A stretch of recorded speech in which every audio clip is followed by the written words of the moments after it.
I'm getting married in 2 weeks and I am totally screwed. I literally need to get this off my chest. I feel like I am going insane. My fiancée Sarah and me have known each other for about 6 years, engaged for 1. Our wedding is scheduled to take place in just 2 weeks and I just witnessed something that is making me feel like I am making the biggest mistake in my life. Tonight Sarah and I were taking a rare opportunity to relax at home. Sarah was in the kitchen making dinner while I was out back working on one of my projects. Anyway, as you do when you're doing heavy labor, I get thirsty and come back to the house to get a drink where I see Sarah at the counter preparing dinner and talking on speakerphone. I recognize the voice instantly as my brother-in-law Marty. Now, this is where my brain gets totally twisted. Marty asks Sarah where her sister Evelyn is as he's been trying to get in contact with her and she's not answering texts. And I hear Sarah say to him, "She just left here. She should be home in a half hour or so." It should be noted that Evelyn is Marty's wife of 5 years. I have to admit that I didn't immediately register what she had just said, because I went into the kitchen and grabbed a glass and asked Sarah what was that all about. And she responds with Marty was looking for Evie. I see her texting and I ask her, "What are you doing?" And she says I'm texting Evie that Marty was looking for her. Anyway, I pour myself a drink, sit down, have a sip, and then finally my brain starts to work. First off, I heard Sarah tell Marty that Evelyn was here. Evelyn was not here, and the last time we saw her was yesterday when she came over to work on some last-minute wedding decoration stuff with Sarah. Secondly, why is she texting Evelyn and expecting a response when I distinctly heard Marty that Evelyn wasn't answering her text? Lastly, why the hell would she tell Marty that Evelyn should be back in 30 minutes unless she either knows where she is or she is right now in front of me, texting her to tell her to get her butt home quickly? The only conclusion that I came up with is that Sarah is lying to Marty about the whereabouts of her sister and is probably warning Evie that Marty will expect her home in half an hour. I then spent probably the next 5 hours concocting various explanations for this behavior, some decent, some downright horrible, and playing them back in my head. I wanted, really badly, to ask Sarah about this, but at the same time, if what I think is going on, then I doubted I'd get a straight answer, which brings me to about an hour ago. I woke up around 1 a.m. to use the toilet and I couldn't resist the urge to check Sarah's phone. We both know each other's pins, so this wasn't a difficult thing to do. Anyway, I grabbed the phone, retreated to the bathroom and unlocked it, and yup, it was exactly what I was afraid of and probably what most of you were expecting. Sarah's sister Evelyn has been having an affair for about 6 months with a coworker, and Sarah has been helping Evelyn cover it up for almost that entire time. There are literally hundreds of texts between them discussing it, discussing the coworker, discussing sex stuff, really embarrassing things about my brother-in-law, just stuff that makes my stomach churn, and here is my soon-to-be wife going along with all of it without batting an eye. I took some screenshots of the entire thread, put the phone back where I found it, and then retreated to my home office to find myself here typing it all out on Reddit simply so I can avoid the primal scream that wants to come out of my mouth right now. I am totally 100% screwed. Reddit, I cannot marry Sarah. I just cannot do it. I can't think of any reasonable excuse she could offer me about assisting her sister in this affair and victimizing not only Marty, but their 2-year-old daughter as well. On the other hand, myself, my family, Sarah and her family have all sunk an enormous amount of money into a wedding that is supposed to happen in around 2 weeks. There is no way we are getting any of that money back. On top of that, I feel like an absolute fool. Like, how did I not know this woman was like this? And what the hell am I going to do? I can't marry her. I absolutely cannot. However, I still want to. She's beautiful and fun and kind, and I thought we had a bright future ahead of us. She's never done anything wrong to me, but I just can't see her the same now. It's like a big black stain on an otherwise beautiful picture. I just don't know how the fuck I got this so wrong, and I'm absolutely dreading doing what I know I need to do. I feel like I want to vomit or break something. Edit. Guys, you don't need to convince me to not marry Sarah. That's obvious. The wedding is off. I'm just trying to figure out my next steps and work up the nerve to do it. There's an incredible amount of pressure on me from the expectations of everyone, but I'm not going to buckle under it. I just am not relishing having to deal with the fallout, and I'm more than a little angry that I'm in this situation. Edit 2. It's 5 a.m. I have work in 3 hours and I'm running off a couple hours of sleep. I'm going to take a shower and head into work a little early to avoid Sarah and stew on this. Thanks to the supportive people here, and a big raspberry to the dillholes who keep saying I should figure out whatever good reason my soon-to-be ex-fiancé had for this garbage. Edit 3. I got into work around 7. No one was in the office, so I decided to start pulling off the band-aid, and I called my brother. He lives in Australia, so he was still up after having just put his kids to bed. It was hard breaking the news to him about this because I know he has laid out a huge amount of money for flights for him and his family to come. But to his credit as an older brother, he didn't mention it one time and just backed me up. He made a great point too. He said, you work in a job where you have to deal with liars and scammers day in and day out. I don't blame you for wanting to have somewhere to go where this isn't a concern. He was totally right about that, and I get now why I am reacting so strongly to Sarah's participation in this deceit. He also had a great idea.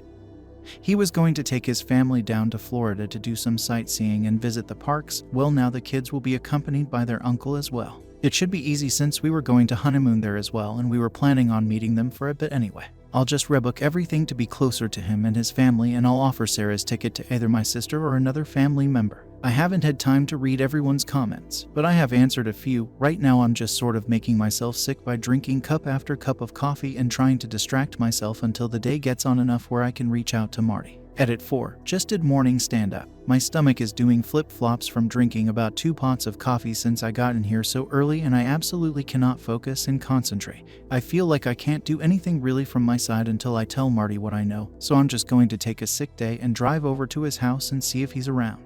If not, I'll call him and track him down. Marty is a teacher who is on break right now, and Evelyn works a 9 to 5 like me, so odds are good this works out. Wish me luck, Reddit. Edit 5. Got to Marty's house a little after 10 a.m. He had just put his daughter down for a nap, and we had a long, frankly brutal talk in the kitchen. Basically, he suspected this for a couple of months now, but Evelyn has been very good at covering her tracks. Obviously with the assistance of Sarah and a couple of their mutual friends. I unfortunately do not have all 6 months of text messages, just a couple of dozen screenshots I sent to myself from Sarah's phone, but I gave him what I have and offered to help him however I could. I am a field analyst in the CU department of a mid-sized insurer specializing in workers' compensation fraud, so I know a few things and a few people. Anyway, I am now working from my laptop in my almost brother-in-law's kitchen trying to salvage whatever I can. I'm going to have to talk to Sarah this evening and get the word out as fast as I can to my friends and family now that I know I won't screw Marty over. So far I managed to rebook most of the honeymoon, although I had a problem with the ticket because Sarah was flying under her maiden name and our carrier has a surname rule for name changes. Anyway, they did allow me to cancel and get a partial refund and rebook to my sister, who will be accompanying her 2 brothers and nieces to Florida in a couple of weeks. I'm holding off on canceling the venues until after I talk to Sarah because I don't want to tip anyone off until Marty gets his chance to confront Evelyn. But I will absolutely be letting my family and friends know this afternoon sometime and beg them to keep it close. I'm basically in a frenzy right now, canceling stuff I can cancel, and I'm heading down to the bank in a few to open a new account and getting my bills pay sorted out. The finances. Some people have mentioned them, but it should be pretty good. A mortgage is in my name since we were not married and I have the bigger income, but Sarah did contribute about $20,000 versus my $60,000 towards the down payment. I will have to probably pay her out that money and some portion of the mortgage payments for the last 16 months. But it could be worse. Update was provided as an edit in the same post. It's about 8:30 p.m. right now, and I'm writing this from my buddy's house. His name is Mark and a former coworker of mine that is also in the same field of work. As I mentioned in a previous update, I work as a field analyst in the CU department of a decent-sized insurance carrier. For people who don't know what that is, I'm basically a private detective. My job is to investigate what we think might be fraudulent claims in regards to workers' compensation. Anyway, as I kind of hinted at, Marty asked for my help in finding out who the other guy was that Evelyn was cheating on him with. All we had to go on was a name. Let's call him Jake. The first thing I did was not some major amount of sleuthing. It was basically just going through LinkedIn trying to find the guy through Evelyn's connections, but that brought up nothing, which I thought was strange. Marty had told me that Evelyn was supposed to go out for drinks tonight after work and that she said she wouldn't be home until around 9 or 10. He didn't have to tell me what he suspected since I pretty much understood right away. I told him that I would help him, but he needed to come with me. I then contacted my buddy Mark, explained the situation to him, and had him agree to meet us later in the day. The first thing we did was drive over to Marty's parents' house so that they could watch their granddaughter. I don't know what Marty told them as I waited in the car. After that, we went to Evelyn's place of work. It's one of those large commercial strip mall type centers with all of these nondescript offices in a row and a large, non-gated car park. We drove around until we found Evelyn's car, and then I had Marty unlock it with the second set of keys. I then gave Marty a voice-activated recorder and a GPS tracker to place in the car. Once done with that, we left, parked a bit down the street, and waited for my friend to arrive and for Evelyn to leave the business. Mark shows up about 20 minutes later, hops in the car with us, and around an hour after that Evelyn comes out of her office with 2 of her girlfriends and a tall, younger-looking man with sandy blonde hair. They are obviously holding hands, and I'm like, damn Evelyn, you're making it easy for me. I take a couple of pictures from the car and then wait for Evelyn to leave in hers, and I start tracking her. At first I thought she might go right to a hotel or something, but she didn't. Instead, she drove to a reasonably nice bar and grill in a nice section of town and parked on the street. I drove by her as she was getting out of her car and entering the establishment, and then found my own parking spot and went over the plan. First, we sent Mark in, since no one knew him. He had basically 2 jobs. First, try to get any compromising pictures he could of Evelyn and Jake, and second, to be my alibi. Marty and I waited in the car for around 20 minutes until I got the first in the series of text messages from Mark. They were pictures of Evelyn and Jake making out in front of their 2 female coworkers. Marty's suspicions right. They were helping Evelyn hide the affair from him. He was obviously very upset and angry. Evidently, one of the coworkers is married, and as a couple they are good friends with Marty and Evelyn, both of them having toddlers around the same age. I ask Marty if that's enough for him, but he says he still really wants to know who this guy is. I try to tell him that we can find out later, but he's practically begging me at this point. So I tell him to wait, text Mark that I'm coming in, and then enter the bar myself. First thing I see is Evelyn and her crew laughing and drinking at one of those tall round tables near the front window as I enter. I stop for a moment, pretend to be surprised, and then call out to Evelyn. Evelyn, hi, what are you doing here? She's obviously shocked to see me, and everyone around her tenses up immediately. Evelyn quickly introduces me as her sister's fiance and says that we are getting married in 2 weeks. There are a lot of congratulations from everyone. I thank them and then stick out my hand to the blonde guy and introduce myself with my full name, hoping that he'll respond in kind. He does, and I'm a bit taken aback. He's not named Jake. I introduce myself to everyone else and then tell Evelyn that I'm here to meet a coworker. I wave to Mark and then excuse myself. Once I get over to Mark, I tell him the guy's name and we both whip out our phones and go to work. It doesn't take long for us to find him. He's got social media profiles and a couple of court case judgments against him. Everything sort of falls into place when we find out that Jake is his middle name. At this point, I'm basically just grateful that Evelyn isn't cheating on Marty with 2 different coworkers. Turns out that Jake is 26, married, and has a 1-year-old daughter. This just keeps getting better. Anyway, I text Marty the guy's name and I decide I want to push my luck and tell him to wait a few more minutes. Basically, I'm playing babysitter here at the bar. I'm totally visible to Evelyn and her crew. I can see out of the corner of my eye that no one is particularly happy about this, and my presence is really ruining the night. This is good. I let this go on for about 10 minutes and then tell Marty to text Evelyn that he's spending the night at his parents' house with their daughter. It doesn't take long after that until I catch Evelyn taking out her phone, showing it to Jake, and then everyone deciding to pack up. Evelyn comes over to me, says goodnight, and asks me if Sarah and I want to come over for dinner this weekend. I smile and say that sounds like a great idea and wish her and her coworkers a good night. Mark and I wait for them to leave, then pay our bill and hurry back to the waiting Marty. There's a bit of hesitation here, because we don't know exactly what Evelyn was going to do. Like, I half assumed she might have already booked a hotel room and was heading there, which would have made everything a lot more complicated and limited what I could do. But it turns out that tonight was probably meant to be just drinks at the bar, and it wasn't until Marty decided to spend the night at his parents' that it turned into something more. Evelyn made a beeline for home, and we followed behind her way out of sight and parked down the street. It didn't take long after that until another car pulled into Marty's driveway and we saw Jake get out, go up to the door, knock, and be greeted by Evelyn. They went inside together. Now, at this point it's about 7:30 and I have my own stuff to do tonight, and I think that as a friend, I've done pretty much all I can do for Marty and he can handle the rest himself. I mean, I feel bad for the guy, definitely, but I don't want to get any more involved in this drama than I already am, and being the wingman for him while he confronts his cheating wife is a bit much for me considering my situation. Marty says it's fine, that he'll do the rest of it himself. Guess he's more of a man than you thought, Evelyn. He goes to Evelyn's car, retrieves my gear, and we bid each other goodbye. That was almost 2 hours ago. I did get one text message from Marty saying it was done and he was going to his parents' house for real this time.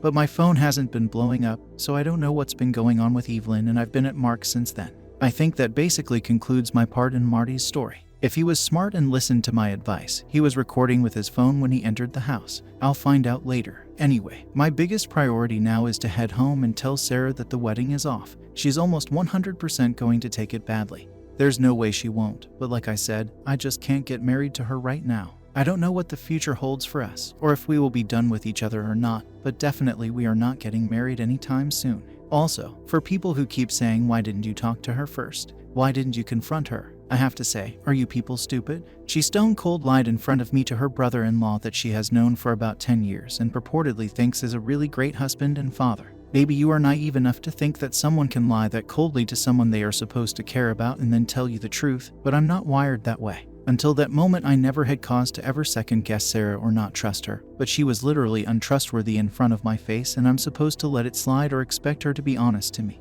I guess you don't know what it's like to have your entire view of someone shift in an instant. It's disorienting and, frankly, a bit panic-inducing. I'm actually impressed I kept my head and followed my instincts instead of pressing her right away because it led me to the truth. It would have been ridiculously easy for her to lie to me and then delete those text messages, and if she had done that, then I would never have read the horrible things she said. Never seen how she can be so duplicitous and two-faced, and never realized how little I actually knew about her. I'm going home to talk to Sarah. I'll update later to let everyone know what the final verdict is. Don't expect it to be a good one. Here is another update for you guys. I guess there is a lot to go over and so much has happened. Most of it, if I'm honest, hasn't been that great. Well, it's actually been downright shitty, but I'll get to that. First off, I left Mark's house pretty late that night. Sarah already knew I was out discussing business with him, although she had no idea that the business was actually her sister's affair. But still, it was getting to an unreasonable hour, mostly because I was trying to get up the nerve to go home and face her. After about 2 or 3 pep talks from Mark, I finally got off my keister and texted Sarah I was coming home and left in my car. As I said in the last update,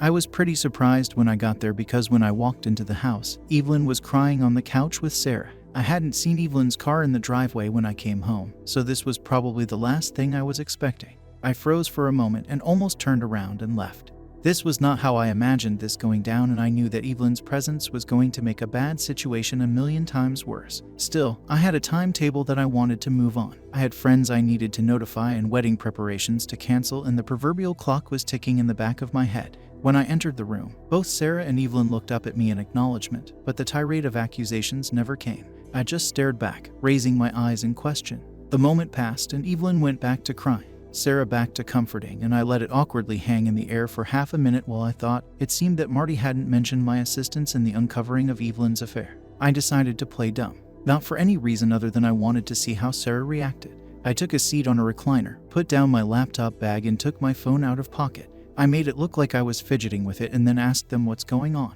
Evelyn just continued to cry, but Sarah looked at me and said Marty is divorcing Evie. Well, yes, I figured as much. I decided to push ahead with the obvious question. What for? I asked her. Sarah stopped patting Evelyn's back for a moment and looked at me. I could almost see her face twist and contort. Imagine the look a 5-year-old makes when you tell them to eat their broccoli or finish their lima beans. Evelyn shot Sarah a look that I didn't need to be a sister to understand, and there was a pregnant pause until Sarah finally said she cheated on him. Now, I have to admit, this response freaking floored me. This was absolutely not what I was expecting. Sure, the more cynical readers here might think, well, the cat was out of the bag, so there's no point in hiding it, and yes, that's true. But it's also true that she could have just as easily feigned ignorance, or even worded it another way, like Marty accused Evie of cheating instead of basically confirming it to my face. Maybe I'm being pedantic here, but it's part of my job to pay attention to not only what people say, but how they say it. Evelyn wasn't happy about this. She kind of crumpled into the couch a bit and did this strange combination of a sigh and sob at the same time.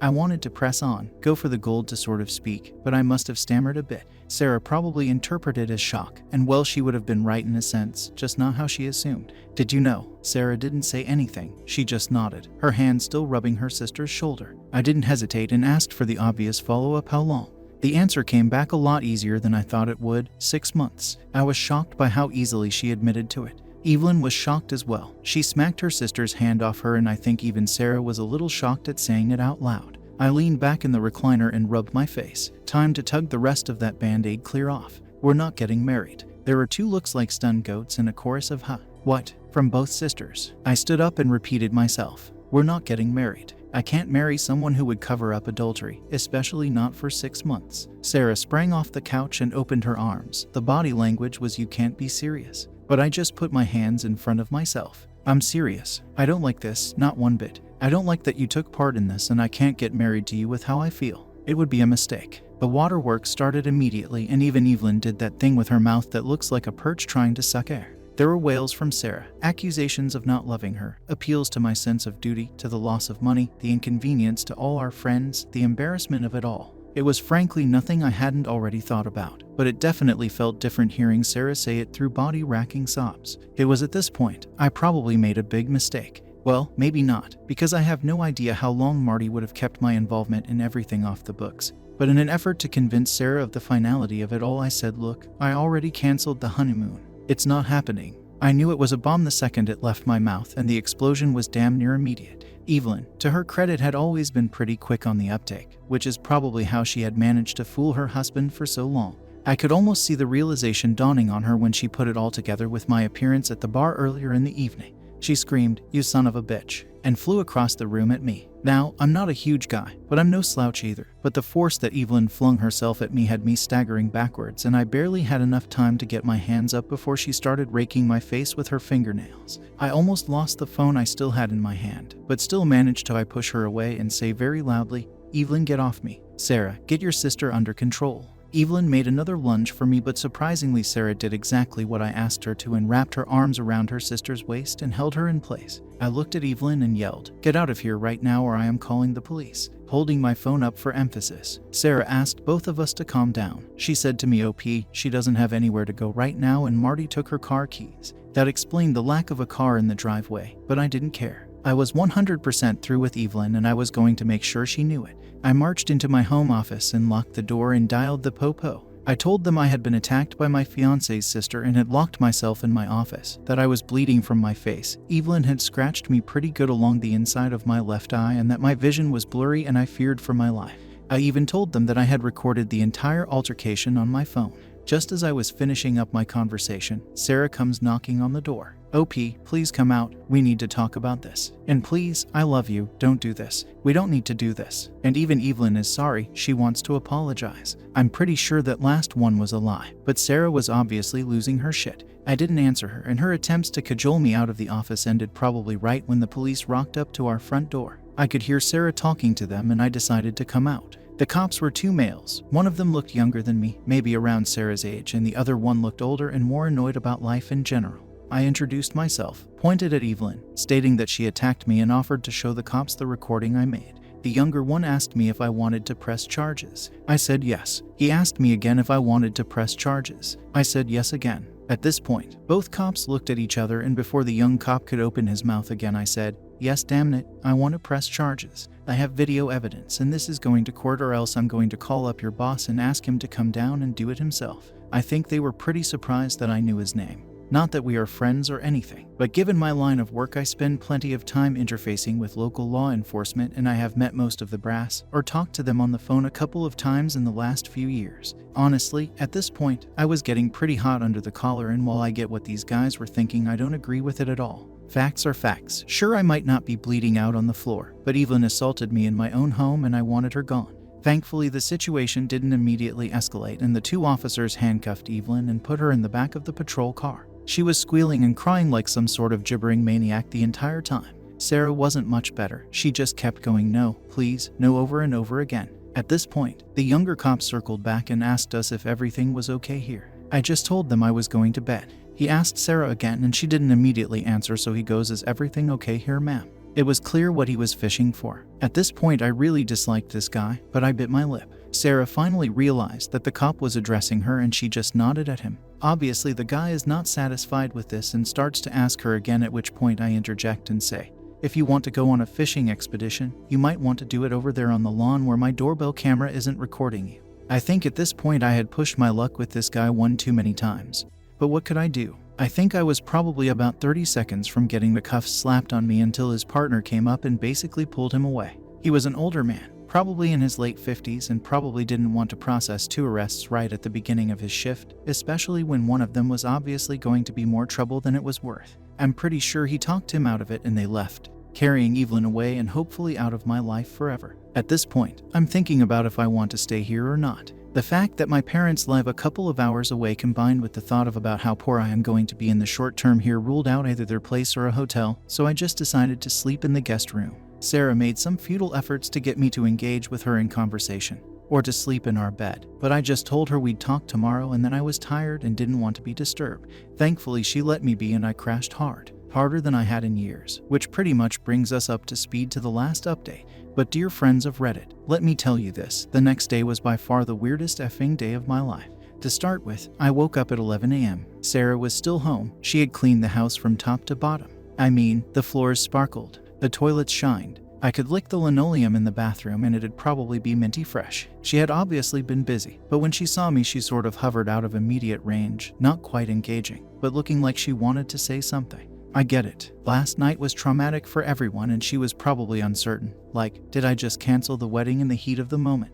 Was I serious about this? Was I really angry? I took a deep breath and told her we needed to finish talking. She tried to sit next to me on the couch and I thought about rebuffing her, but I didn't. We were not getting married, but I didn't need to act like I hated her because truthfully, I didn't. I was disappointed in her, decently disgusted by some of the things I had read in her text exchanges between her sister. But we were both hurting here and I didn't want to make it any worse or escalate things to a point where life could get any more complicated than it already was. It took some more convincing on my part for Sarah to truly and fully believe the wedding was off. She was not taking it well. Hell, that's an understatement. She was a wreck. I think she was hyperventilating a few times. I was holding it together better, but obviously not only was this my idea, I had also had longer to come to terms with it. Finally, she asked the serious question. What about us? I know I am going to get a lot of hate from people for this, especially the kind of Redditors that think every infraction in a relationship is grounds for nuking it from orbit. And indeed, one could even say that my calling off the wedding was like dropping a Moab on our 6-year partnership. But truthfully, I didn't have an answer for Sarah in that moment. I just didn't know and I told her so. I said, I read all those text messages and it showed me a side of her that I didn't know existed and that I wasn't certain about her or our relationship anymore. I said I couldn't understand why she would go along with Evelyn putting down Marty and joining in, and even egging her on and cheating on not only him, but their daughter too. She just kept saying, I know, it was wrong, I know. I asked her for an explanation, but she couldn't provide one. She just said that she got carried away and that she had to choose her sister. I told her that I thought a good sister was someone who kept you on the straight and narrow and didn't give you a free pass to be a douchebag. She agreed with me and said that she would do better, but that Evelyn had always been the boss when they were kids and she was always the follower. I get this. I have an older sibling too, and while I'm a bit more independent, I also spent the last 18 years of my life with him living on the other side of the planet except for the odd, occasional visit around Thanksgiving or Christmas. But still, maybe I had a leg up on Sarah because my older sibling was a decent guy while Evelyn was a piece of trash. Now here is where I get the second major effing shock of my life in like 48 hours. Sarah says to me, it's not fair. It's not fair. What's not fair? I ask her. You were sexting that bimbo wife Mandy girl on Instagram last year and I got over it. I was so hurt, but I got over it. Why can't you get over this? Why? Huh? What? What the hell is she talking about? Who is this bimbo wife Mandy? Like I have no effing clue. I ask her if she was high or having a psychotic break. Like, okay, that was mean of me, but I have absolutely not been doing cybersex or sexting or whatever with anyone, especially not some Instagram girl. I'm protesting pretty loudly at this point and Sarah is yelling at me through her tears, telling me that she saw the messages last year and that she decided to not confront me because I had stopped it.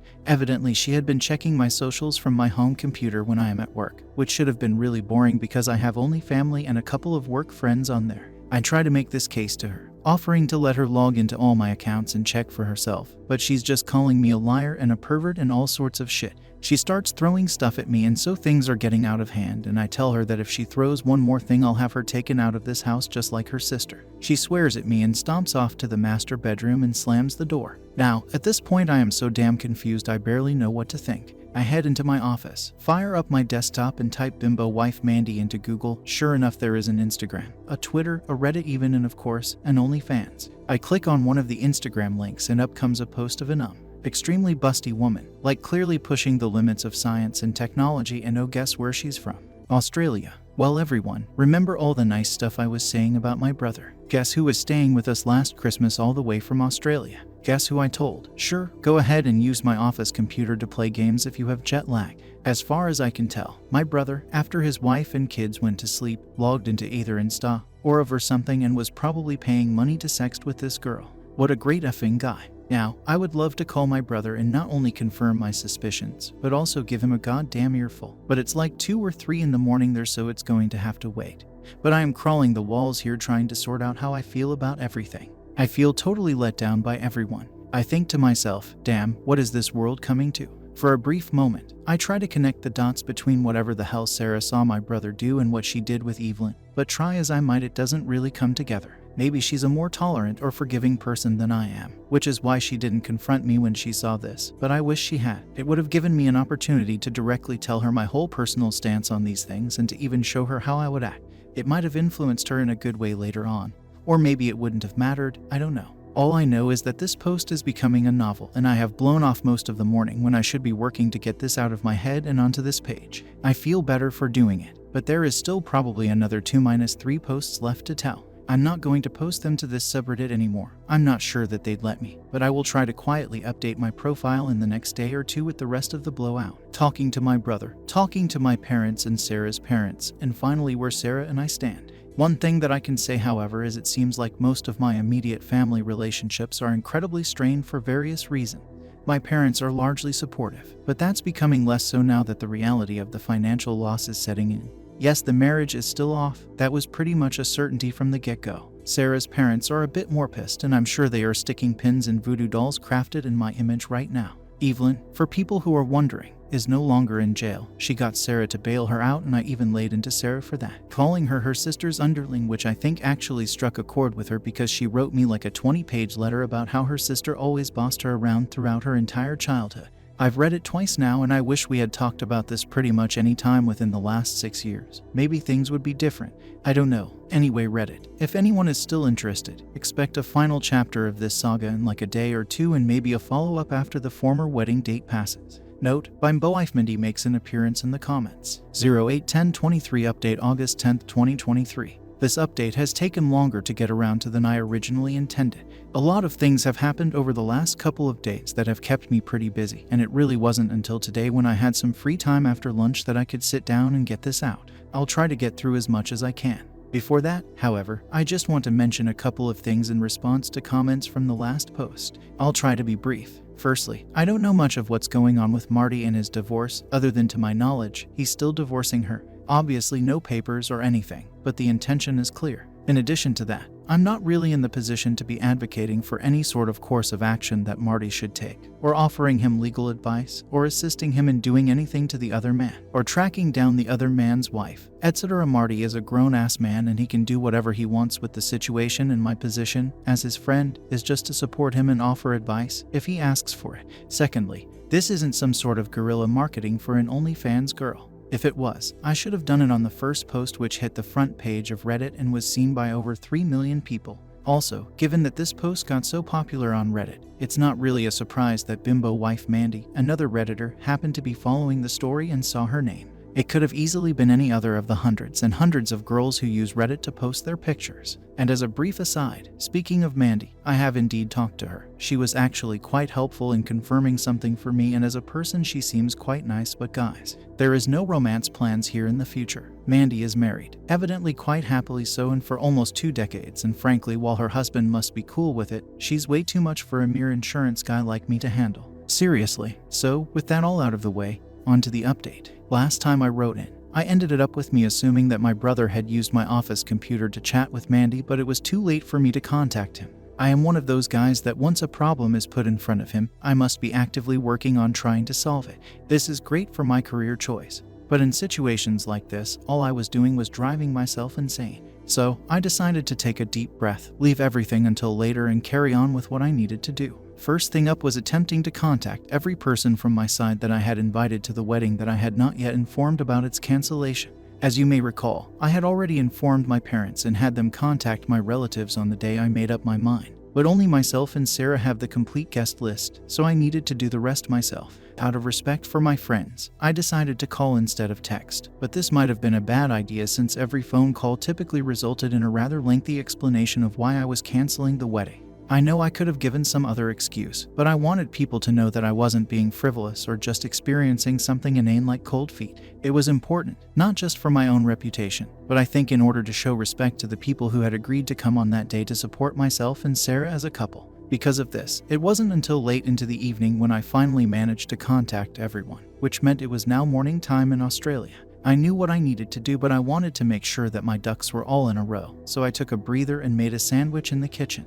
I noticed that Sarah wasn't home. I had no idea when she left and sat down to eat and think about what to do with my brother's situation. Let's call my brother Carl for the sake of shortness here. Now, Carl and I have always been pretty close despite him being 13 years older than me. He was this sort of quasi-parental figure in my life because by the time I became capable of having long-term memories, he was already well on his way to becoming an adult. He was always generous with his time, played with his little brother when other teenagers would probably have avoided such an activity like the plague, and generally seemed very mature and wise to me growing up. Suffice it to say, I respected him greatly. The idea that he had been sexting with a girl who wasn't his wife in my house was something that I was still coming to grips with, and I needed to decide what to do. Talking to him about it was obvious. But at this point, given how much of a shambles my relationship with Sarah was, I didn't know if I cared about having him confess just for the sake of clearing my name. Was there anything to salvage anyway? I needed to, for my own sake of propriety, at least yell at him about this and convince him to stop. However, I wasn't sure if I was going to rat him out or not to my sill. It all depended on what he told me and if I believed him or not. I finished my meal and logged into Facebook and video called Carl. Now, Carl works mostly from home as a remote office worker since his field is related to it, and he's almost always available during the day, and today was no exception. It didn't even ring more than once or twice before he answered. We greeted each other, exchanged some pleasantries, and then I just sort of dove into it and asked him if he had been using my computer to sex chat women on the internet when he was visiting me. Carl's face froze and he leaned over out of frame of the camera. He was obviously closing his office door. "Yeah, I did. Why?" he said to me. I swore under my breath and explained to Carl how Sarah had thought that his flirting was me since he used my computer. I explained that I wasn't happy to take the hit for him, and I asked him point blank if Karen knew about this or not. He waffled for a few seconds, stumbling over his words, and then looked a bit sheepish and said that no, Karen didn't know, and he'd prefer if it was kept that way. He went on to explain that their relationship had been pretty rough since their youngest was born 4 years ago, mainly in the bedroom department. Carl had always been a pretty private person, especially when it came to intimate details, or at least he had always been that way when talking to his much younger baby brother. However, this time he just let it all lay out. Things had been bad. He had been tired of getting rejected. Karen was always tired no matter what he did or how much he helped out around the house. Eventually, this led to problems on his side. Some sort of performance anxiety on the few occasions where Karen would actually feel up for some bedroom fun, and things just got worse from there. Basically, he said, there's no amount of socks picked up, laundry folded, dishes washed, or time spent minding children that would get me laid. It was just not happening. So I started to spend time in my office at night working. He even did the finger quotes when saying this. Evidently, his working at night turned into a pretty hardcore addiction to OnlyFans sites, which, given the relative privacy he had in his office for legitimate work, spiraled out of control pretty quickly. I asked him if he was still doing it, and he swore up and down that he wasn't.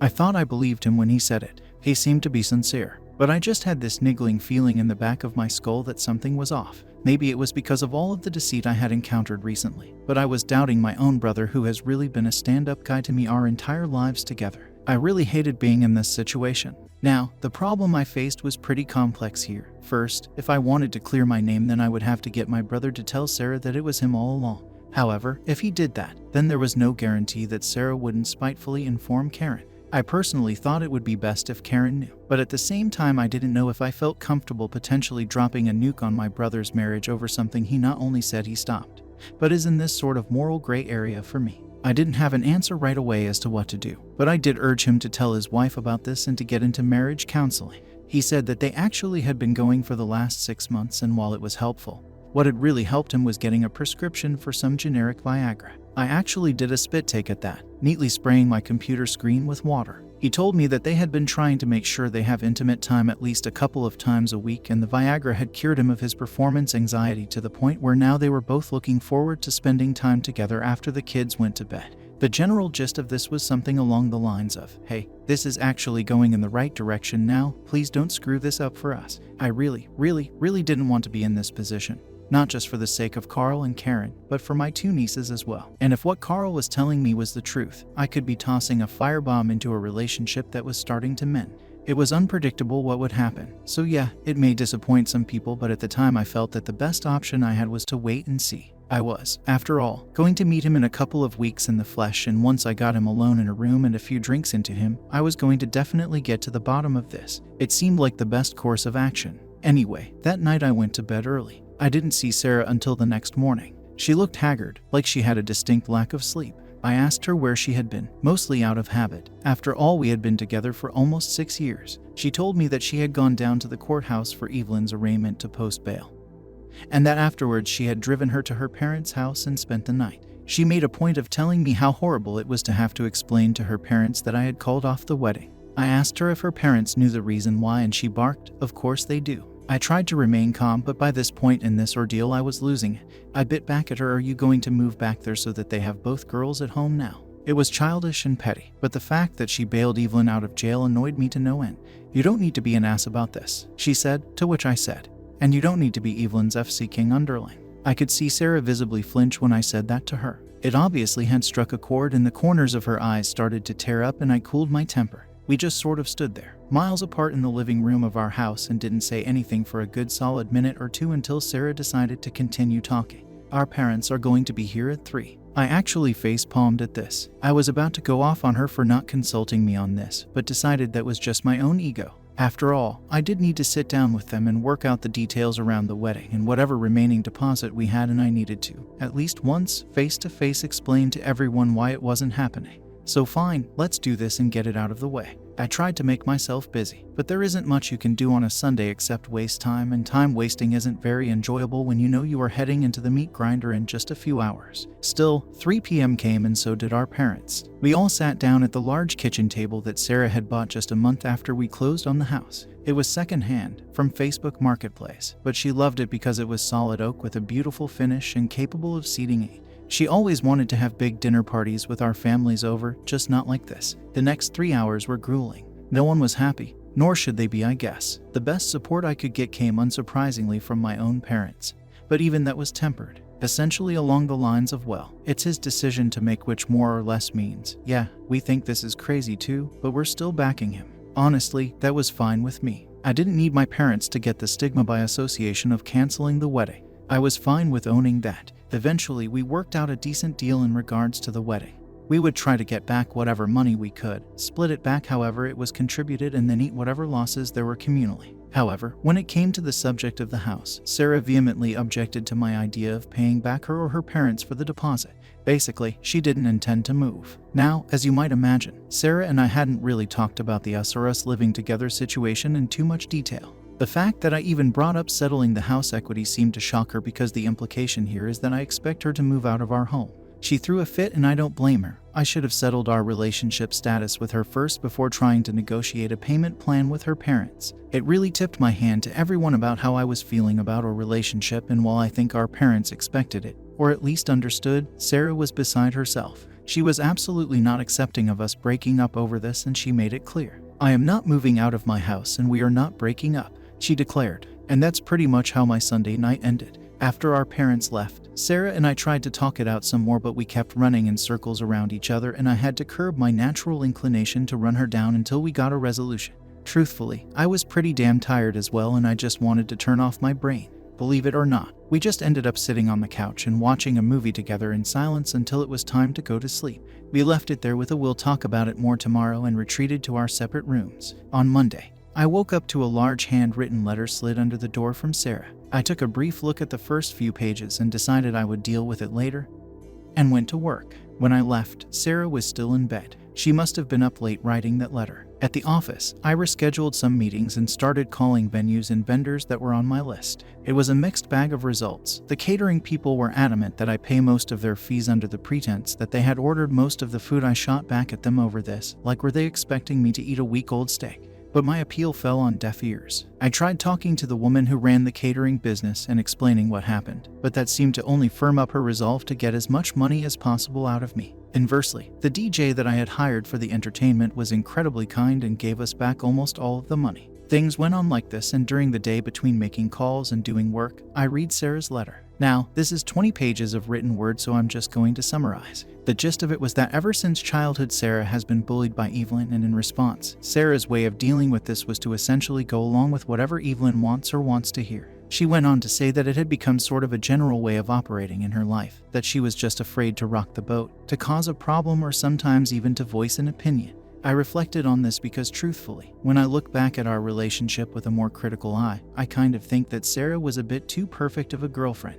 What I mean by that is, she never disagreed with me, never picked her plans over mine, or even really advocated too strongly against anything I wanted to do. She went out of her way to make herself appear useful, and all around acted more or less like a yes woman in our relationship. I mean, we had never even so much as had a minor disagreement in 6 years, let alone a full-blown argument until now. It sounds great from a relationship standpoint, until of course it's not. I couldn't shake this feeling that Sarah has this deep-seated insecurity and need to make people happy. You know what they call people-pleasing behavior. When I start looking at it this way, a lot of things make sense to me, and I start to realize that despite being with Sarah for 6 years, I don't actually know her that well. It's like she's put up this image around her which is really just a mirror, a reflection of whatever she thinks people want to see, and in the case of our relationship, she's more or less been acting my role of the perfect girlfriend while never really letting me inside to see who she is as a person. Hell, I can't even say that what I saw in those text messages is the real Sarah, because it's almost certainly just another reflection, this time of Evelyn and all her warts and faults. This may sound weird, but it's like we are in this unequal relationship. Whereas maybe she loves me for who I am and how I wear my thoughts on my face and my heart on my sleeve. But maybe I only love her for the mirror she is holding up to my face. I don't know. If this sounds too metaphysical for you, then I'm right there as well. It's like this wisp of an idea that I'm still trying to catch by my fingertips. All I know is that in the last few days I've probably learned more about Sarah than I had in the last 6 years. And the letter she wrote me was the first real view into her childhood that I had glimpsed. That night we talked more about this specifically, about her childhood, about her behavior. The conclusion that we came to is that she needs help. She's a grown woman who is sadly stuck acting like a child, too scared to displease anyone, lest she face her sister's wrath, or her parents' disapproval, or the loss of love from the one she loves. This is no way to have a relationship, and I can say that I feel much more confident and assured that my decision to call off the wedding was the correct one. In fact, it could not be any more correct. That night, after our talk, I went to bed with much less angst than I had in a few days. The story probably ends here since I couldn't find more. So if you watch this long-ass video, comment Pape.